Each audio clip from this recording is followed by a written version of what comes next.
Ça fait mal tout ça.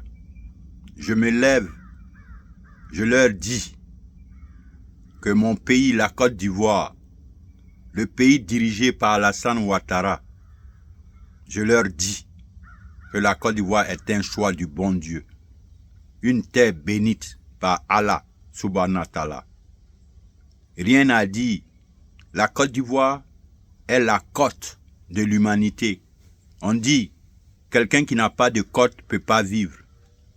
La Côte d'Ivoire est sérieusement la côte de l'humanité, car tout le monde entier mange du chocolat. Et le chocolat trouve sa racine dans le cacao ivoirien. Premier producteur mondial, ce n'est pas à n'importe qui. C'est un titre des travailleurs, de ceux qui ont fait des sacrifices pour travailler l'agriculture, développer son agriculture pour être le numéro 1 mondial en matière de café, cacao. Bon, disons le cacao. Alors, c'est ce qui fait tant mal aux gens de la sous-région. Venez voir les postes, ce qu'ils mettent. Tu dis rien de bon. Mais vous voulez qu'on nous on parle de quoi? Nous, on ne peut que parler de la positivité de notre pays. Vous voulez nous entraîner dans vos histoires de combat. Ça ne nous intéresse pas. Nous n'avons pas le temps pour ça. Notre temps est réparti à bâtir notre pays, à construire notre pays. Donc, souffrez que nous parlons des qualités de notre pays et de l'avantage de notre pays. Vous qui venez vous jeter dans mes pieds là, honnêtement, je ne parle pas de votre pays, ça ne m'intéresse pas. Je suis sur la toile, c'est la Côte d'Ivoire, ma priorité, c'est la Côte d'Ivoire qui m'intéresse. Sinon, vous, vos histoires là, votre tralala à côté là, croyez-moi, moi ça ne me dit absolument rien. Tout ce que je vous rappelle, je dis que votre désordre désormais coûte cher à la Côte d'Ivoire. Parce que nous étions obligés de construire des résidences pour vos gens qui viennent en longueur de journée, maliens comme burkinabés. C'est ce que je veux vous dire. Donc ne croyez pas que le désordre que vous créez dans votre pays, ça nous revient cher. Ça coûte cher aux contribuables ivoiriens parce que nous sommes obligés de dépenser de l'argent pour recevoir vos concitoyens qui viennent en tas dans notre pays. Donc acceptez cela. Dire que je ne dis rien de bon, je ne vais jamais m'asseoir pour parler de votre combat panafricain, ça ne m'intéresse pas. Mon pays n'a aucun intérêt dans ça. Chez nous en Côte d'Ivoire, le père fondateur a enseigné à ses enfants très tôt pour leur dire que prenez le monde entier comme vos amis. Ne développez jamais d'ennemis. Et c'est ce que la Côte d'Ivoire applique. De Houphouët-Boigny à Ouattara, c'est ce qui se vit aujourd'hui. Tout le monde entier est d'accord que la Côte d'Ivoire, il y a des merveilles. Les Ivoiriens travaillent. On n'a pas le temps de chuchoter, de rentrer dans la petitesse comme vous. Alors donc acceptez cela. C'est la terre bénite. C'est Dieu qui a voulu que ça soit ainsi. La preuve. Vous pensez que le bon Dieu peut envoyer un éléphant dans n'importe quelle prairie? Non, le bon Dieu envoie les éléphants dans les prairies riches, où il en a en abondance, où il y a la verdure en abondance. C'est là-bas que les éléphants vivent. C'est un choix de Dieu. Donc, acceptez cela. Vous allez monter, vous allez descendre.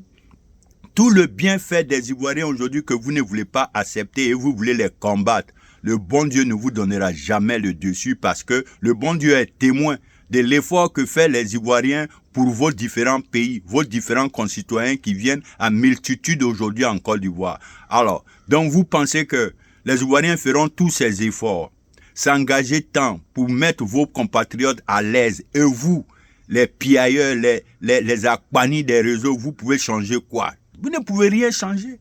Même si certains Ivoiriens s'associent à vous, comprenez que c'est peine perdue. La preuve, celui que vous attaquez, Ouattara n'a pas votre temps.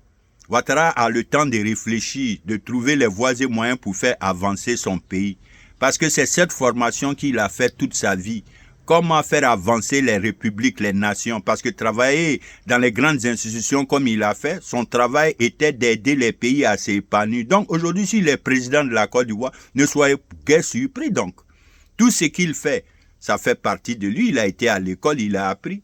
Mais quand vous voulez venir combattre un homme comme ça et qui vous mettez sur la table, des gens qui n'ont aucune qualification pour faire face à Ouattara, donc comprenez, c'est peine perdue, ça va vous faire tant mal. On va montrer l'extraordinaire de la Côte d'Ivoire. On va vous montrer nos ponts, nos échangeurs, nos infrastructures de pointe, nos universités, nos stades. Aujourd'hui, là, que vous acceptez ou pas, nous ne sommes plus sur la même longueur d'onde que vous. Nous sommes en avance que vous. Aujourd'hui, quand on veut compter les bienfaits en Côte d'Ivoire comparativement à vos différents pays, il n'y a pas match. Donc, acceptez cela que je vous dis, je vous le répète. En la Côte d'Ivoire, il y a la côte de l'humanité. C'est le bon Dieu qui a voulu ainsi. Il a voulu que nous soyons les champions numéro 1 au monde de cacao, chocolat. Tout le monde entier mange le chocolat. Partout dans le monde, en Europe, en Afrique, en Asie, partout, en Australie, partout dans le monde, les gens adorent le chocolat. Et la racine du chocolat vient de la Côte d'Ivoire, de notre cacao. Puisque nous sommes les champions du monde, les numéros 1. Et nous ne nous arrêtons pas là pour dire que la Côte d'Ivoire est un peuple de travailleurs. En si peu de temps, nous venons encore d'avoir le titre de numéro 1 de l'anarcade. Le cajou, désormais, nous sommes le numéro 1 dans le monde. On ne se limite plus à ça. Nous voulons être numéro 1 partout. Nous voulons tout gagner. Nous voulons être la vitrine du continent africain. Regardez ce qui se passe aujourd'hui dans notre pays. Nous avons invité tous les grands cultivateurs, tous les agricultures, la grande agriculture de l'Afrique. Aujourd'hui, nous faisons la promotion sur notre sous-sol. Donc, sur notre sol. Donc, comprenez, jeunes gens, acceptez que je vous dise que la Côte d'Ivoire est une terre bénite. La Côte d'Ivoire est en avance. Dieu a ouvert les yeux des Ivoiriens très tôt parce que le père fondateur de ce pays a compris qu'est-ce qu'il fallait faire pour aider son peuple à aller de l'avant. C'est ce qui se passe aujourd'hui, la preuve. Le président actuel de la Côte d'Ivoire est le plus instruit de tous les présidents aujourd'hui de l'Afrique de l'Ouest. Aucun ne peut se comparer à lui.